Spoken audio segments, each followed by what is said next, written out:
What's going on, guys? Welcome back to a brand new video. So it looks like we do have some bad news when it comes to Call of Duty, just things that are happening and going on in game as well as outside of the game. And today we're going to talk about all of that and everything you need to know about it. Feel free to let me know your thoughts down below in the comments. But if you do find the video informative or helpful, don't forget to hit that like and subscribe button. But let's go ahead and get into it. So as you guys know, Call of Duty really hasn't been in the best place. They have consistently lost players over the course of a couple of years, a couple of months since the launch of Black Ops 6 and even beyond that. And according to the game business, who gave confirmations on these numbers, because usually we were just comparing the only public numbers we had, which were the Steam player count, and that doesn't represent the entire community. But the game business posted this that showcased everything in a wider umbrella, and they said Activision has been unable to keep players engaged in Call of Duty this year, with Black Ops 6's post-launch seeing a decline in players. And just to compare over the last couple of years, so in March of 2022,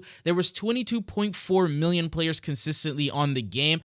The next year after that, in 2023, it dropped down to 20.8 million. And then now in 2025, it dropped down to 20.6 million. And that was initially with the surge of the Game Pass, the game being available on there. But despite all of that, they have not been able to keep the player base. Now, this was an article that was posted back in May last month. And the craziest part is it was posted at a time where Call of Duty did see a spike in players because of the return to Verdansk. A lot of people loaded the game back up to give Verdansk a try because of that nostalgia, and they wanted to see that map return. And now, obviously, with the Season 4 update and the issues that they've added, and people feeling like the game is getting a little stale and there's been reoccurring problems, the player base has probably declined even further than what these numbers are showing. But it gets worse than that, because Call of Duty isn't really doing anything to actually keep the player base happy. For example, the current Ballerina event that we have right now, which is a pretty mediocre event. You simply need to collect some coins and then you cash them in for rewards.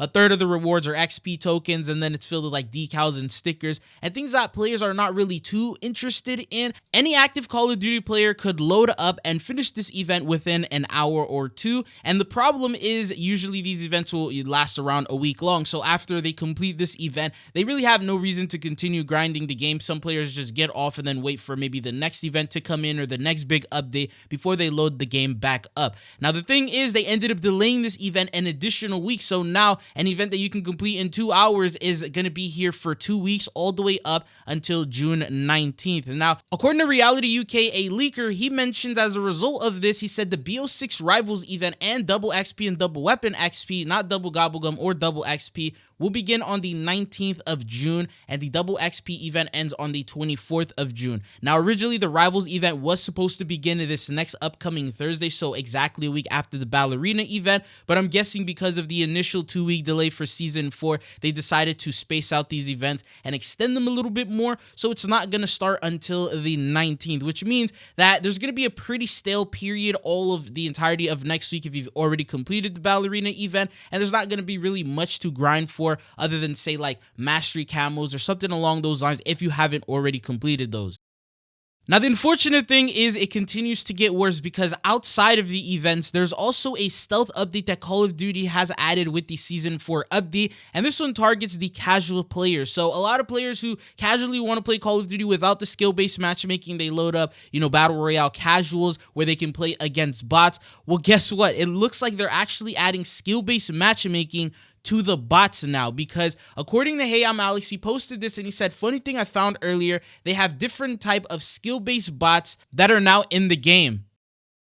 Now, depending on how sweaty you are, you can get into one of 5 difficulties. So config 1 is the easiest, and then it works its way towards number 5, which is going to be the sweatier. So it's like the difficulty of the bots gets better and better, and depending on how well you play, you can end up getting level 5 for the bots. So they're going to feel like real sweaty players, maybe even worse than that. And then there's also skill-based damage added to the bots. Now, I just want to give you a disclaimer. This is not added to players, but this is only added to the bots. So depending on how difficult the bot is, it may do less damage to other players in the lobby. So if it's like a difficulty 1, it's probably not going to do as much damage according to the skill-based damage. And then if the player level is 5, it may do a little bit more damage just to make it more difficult. But the fact is, the majority of players who play casual, and the only reason they play casual is because they don't want to deal with skill-based matchmaking. They want to actually actually have fun on the game and pretty much avoid skill-based matchmaking. And the solution that they gave us was to bring in casuals, and now it looks like the bots are getting the skill-based matchmaking. So it's like they're upsetting not only the consistent players that always play the game and try to knock out these events early, but also the casual player base is sort of getting hit with these unfortunate updates.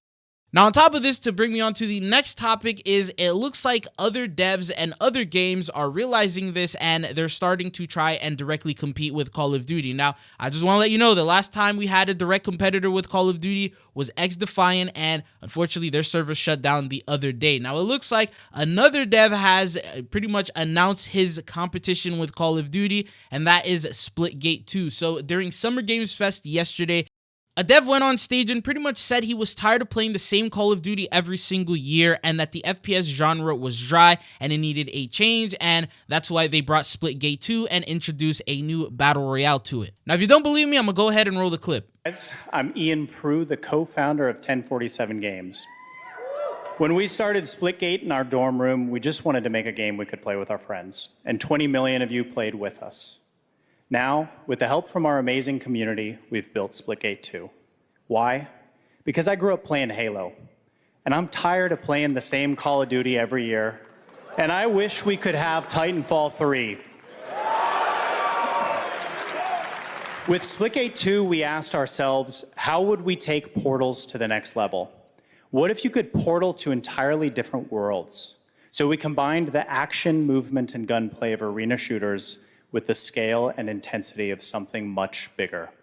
Splitgate Battle Royale launches free right now. So basically, he was saying that Splitgate 2 is going to be a Battle Royale, but it's going to be completely different than Call of Duty. And as soon as he said that, the servers went live, so players were able to jump into it. The biggest streamers loaded it up. A lot of players actually got off Call of Duty to try it out. And on top of this, they ended up doing a store update, and they added a bundle that cost over $140 to the store that looked like a pretty average, Call of Duty bundle. And then they advertised it as 45% off, making it $80.